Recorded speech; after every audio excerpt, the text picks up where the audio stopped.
بسم اللہ الرحمن الرحیم۔ ایم سی جی ٹیسٹ کو لے کر بڑی اپڈیٹ آ رہی ہے۔ ایم سی جی ٹیسٹ میں سرفراز احمد کی چھٹی ہو گئی ہے۔ سرفراز احمد جنہوں نے آسٹریلیا کے اگینسٹ پہلا ٹیسٹ میچ کھیلا تھا اور اس ٹیسٹ میچ میں وہ کچھ خاص کارکردگی نہیں دکھا پائے تھے، جبکہ اب دوسرے ٹیسٹ میچ میں انہیں اسکواڈ سے باہر کر دیا گیا اور ان کی جگہ پہ محمد رضوان جو وکٹ کیپر ہیں اور پاکستان کے بہترین بلے باز ہیں انہیں ٹیم میں شامل کر لیا گیا ہے۔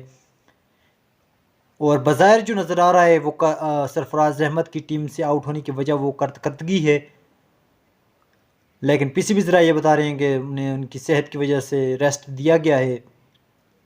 دیکھتے ہیں محمد رضوان جنہوں نے سرفراز احمد کی جگہ اسکواڈ میں لی ہے وہ کیسا پرفارم کر پاتے ہیں، وہ اپنی سلیکشن کو درست ثابت کر پاتے ہیں یا نہیں، یہ تو وقت ہی بتائے گا۔